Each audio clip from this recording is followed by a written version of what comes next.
You know what we came to do? Look, I'm in a league of my own. Y'all need to leave it alone. I'ma just eat everything. I'ma just leave you the bones.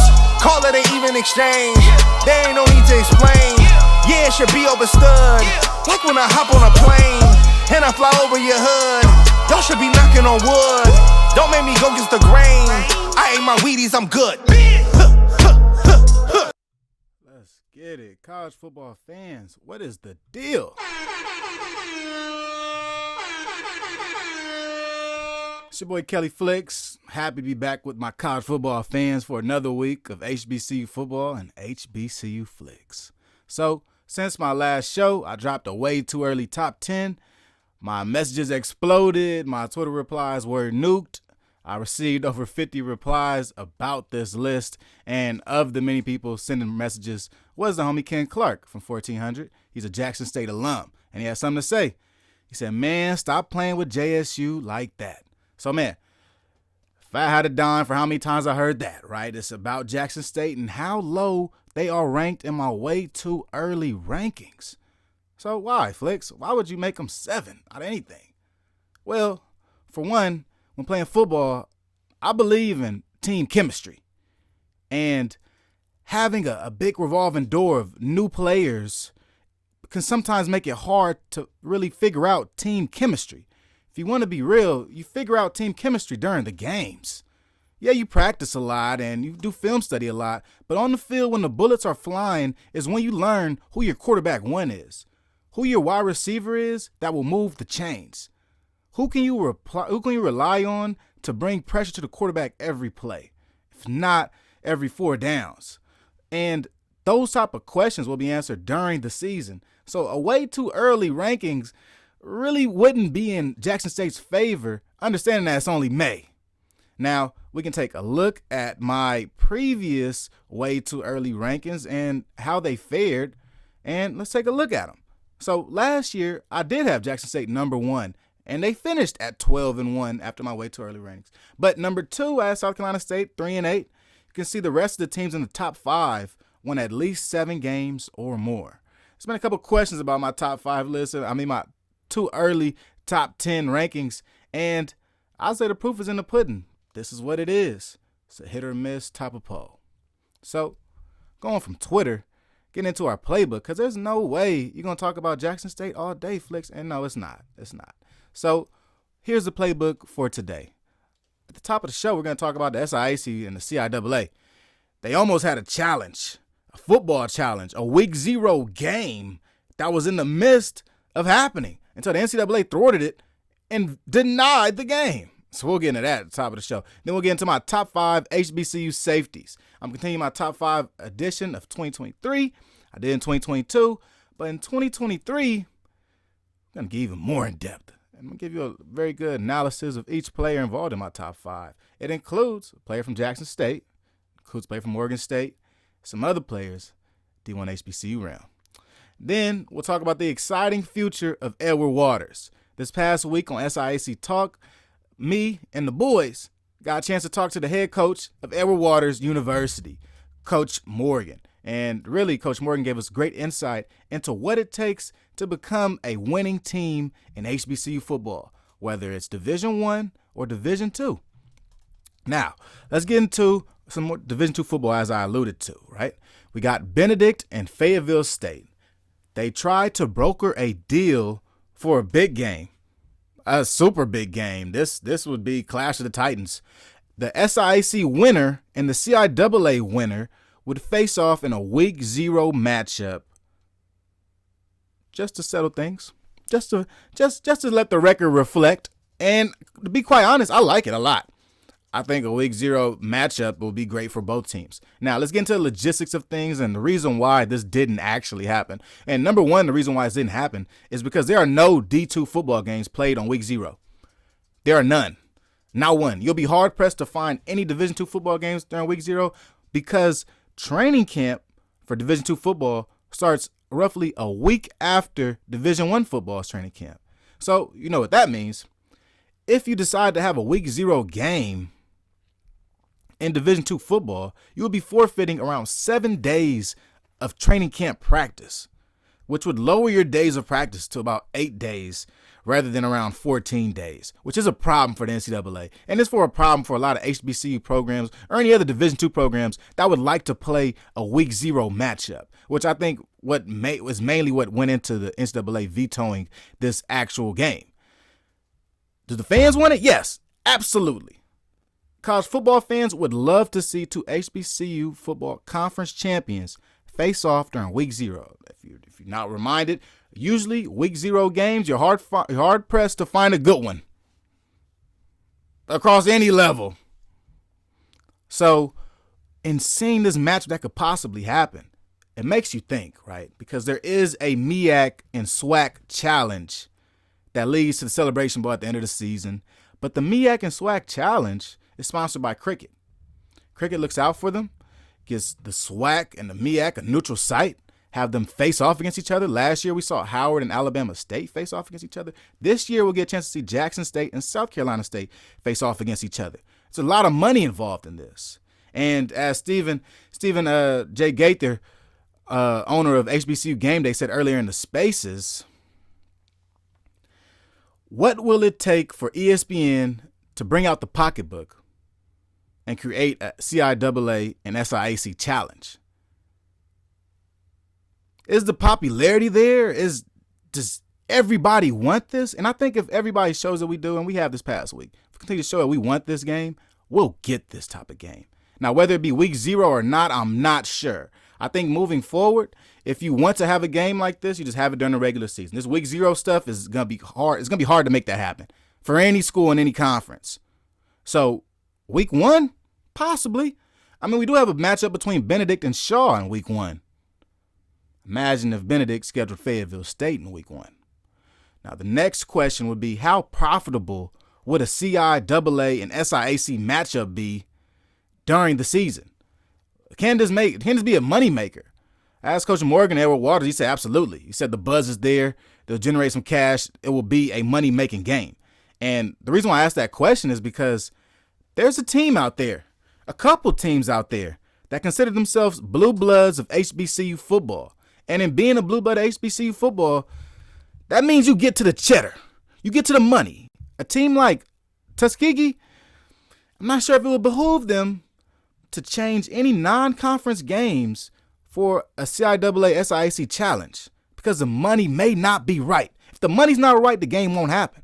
Tuskegee, they operating budget for their football program is around $2.4 million.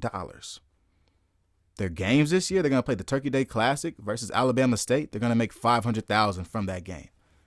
They are getting paid by Alabama A&M $100,000 to play a game an hour away from their stadium.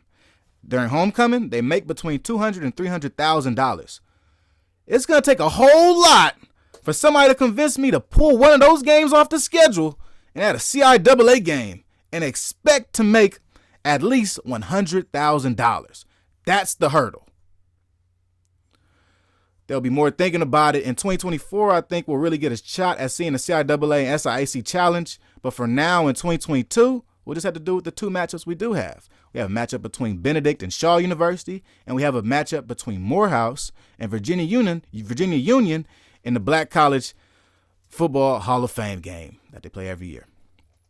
All right, so moving on, pushing the show forward, we're going to get into my top 5 safeties, right? Here are my top 5 safeties in HBCU football. Screenshot, screen record, do what you got to do. This is the list.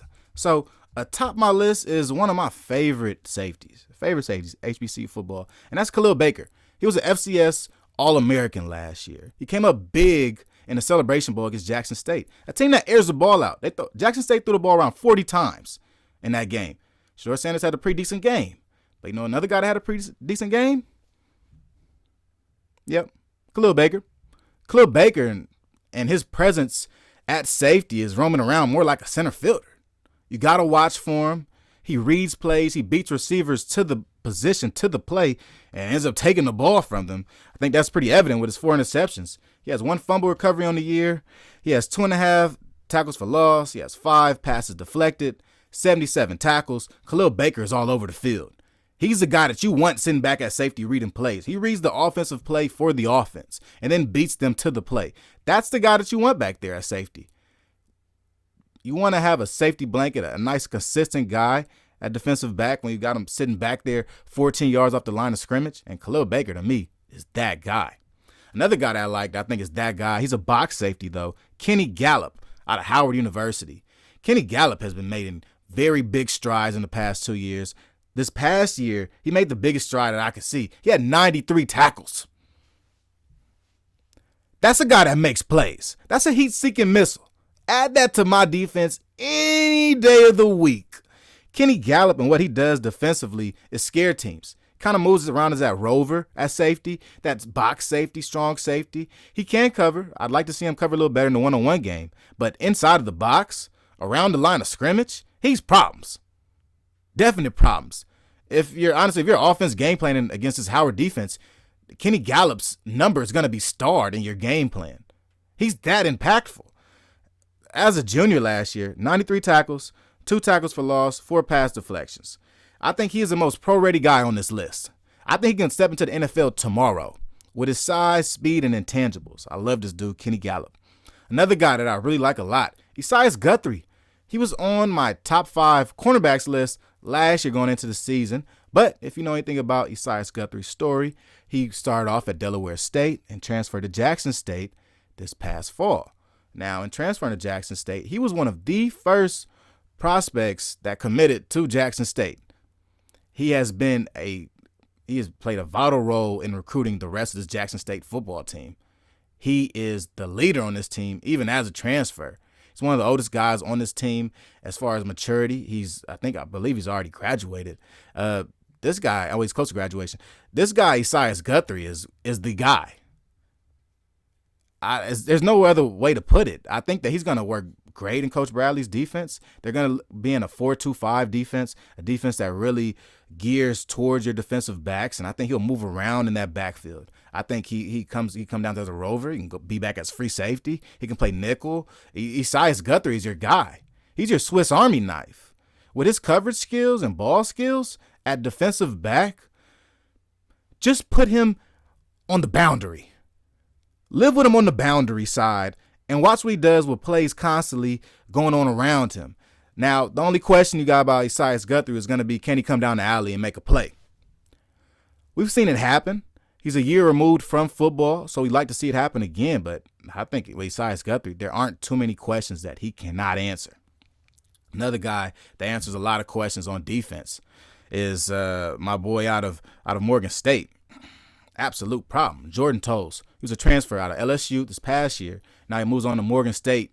And at Morgan State last year, he made a lot of problems. He's a box safety. He's a box guy to me. He can't cover pretty decent. But to me, in the box, where he's closer to the ball, is where he's the most effective. Morgan State has used him very efficiently this past year. He had 48 tackles, half a sack, 2 fumbles, 1 interception. Jordan Toles has exceptional speed. His closing speed is second to none. He's very physical at the line also. I could definitely see him playing in a nickel situation around the goal line, honestly. And I think that playing around or close to the line of scrimmage is probably in his best interest because of how aggressive he is and how strong he is. He usually takes advantage of a lot of receivers, even running backs, when they catch the ball. If you come around Jordan Toles, you're going down, homie. I'm sorry. He's taking you down. Now, with Jordan Toles, the only question is going to be his pass coverage. Can his pass coverage improve this next season?